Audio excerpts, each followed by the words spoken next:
हरियाणा की हर अपडेट के लिए बेल आइकन दबाएं और सब्सक्राइब करें STV हरियाणा न्यूज। चंडीगढ़ में हरियाणा न्यूज के संवाददाता राकेश गुप्ता ने खाद्य एवं आपूर्ति विभाग के अतिरिक्त मुख्य सचिव पी.के. दास से खास बातचीत की। बातचीत में क्या कुछ खास रहा, सुने। राज्य में धान खरीद को एक पखवाड़े से ज्यादा हो गए हैं शुरू हुए, और इस समय क्या व्यवस्था बनी है, क्या पेमेंट को लेकर क्या स्थिति है, और जो है बाजरा, मक्का, जो अन्य फसलें सरकार खरीद रही है उनको लेकर क्या स्थिति है, ये हम जानेंगे खाद्य एवं आपूर्ति विभाग के अतिरिक्त मुख्य सचिव पी.के. दास से। नमस्कार सर। सर ये बताएं कि ये एक पखवाड़े से ज़्यादा जो है धान खरीद शुरू हुए, कितनी धान जो है अब तक खरीद चुके हैं? अभी तक हम करीब 22.5 लाख टन धान खरीद चुके हैं कल शाम तक। तो हमारा टारगेट कितना? हमने तैयारी की है 64 लाख टन के लिए, लेकिन मुझे लगता है कि शायद 55 लाख और 60 लाख टन के बीच में हमारी अराइवल होगी। जी, तो ये बताएं कि पेमेंट्स का, क्योंकि जो दावा था कि 72 घंटे में किसान को मिल जाएगी, पेमेंट्स को लेकर क्या स्थिति है? मैं उसको क्लैरिफाई कर दूं। जो हमारे पेमेंट था 72 घंटा, वो 72 घंटा आई फर्म अप्रूवल से 72 घंटा है। और आई फर्म कैसे अप्रूवल होती है? जब हमारी गोडाउन में जाके माल पहुंच जाए। धान के केस में गोडाउन का मतलब है मिलर के कंपाउंड में हमारी पहुंच हो जाए, वहां से वेरीफाई हो जाए कि वो क्वांटिटी पहुंच गया, उसके 2 दिन के अंदर अंदर हम उसको आई फर्म का अप्रूवल करते हैं। और आई फर्म अप्रूवल के 3 दिन के पेमेंट करते हैं। सब कुछ अगर ठीक चल रहा है तो 7वें दिन, खरीद के 7वें दिन आई फर्म अप्रूवल हो जाता है। लेकिन जब हम खरीद शुरू किए थे, पहले 5-7 दिन हमारी खरीद ऑफलाइन हुई थी, क्योंकि बहुत सारे लोग आ गए थे जो या तो रजिस्टर्ड नहीं थे या उनकी बारी नहीं आया था। तो वो ऑफलाइन को फिलहाल उसको पहले ई खरीद सिस्टम में डाल रहे हैं, उसके बाद उसका पेमेंट प्रोसेस करेंगे।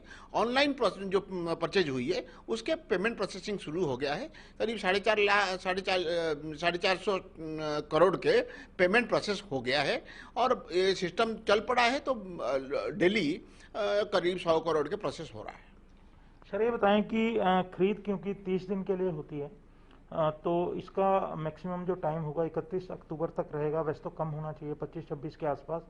क्या इसे और बढ़ाया जा सकता है, या तय समय जो समय सीमा है उसमें कंप्लीट हो जाएगी? नहीं, ये इसकी जो खरीद है हमने जो नोटिफाई किया है वो नवंबर की आखिर तक है, लेकिन मुझे उम्मीद है कि अक्टूबर के आखिर तक ज़्यादातर खरीद हमारी हो जाएगी। छोट-पोट कोई अगर किसान बच गए होंगे तो वो बाद में आते रहेंगे, लेकिन ज़्यादातर मंडियों में खरीद पूरी हो जाएगी अक्टूबर के एंड तक, ये मेरा विश्वास है।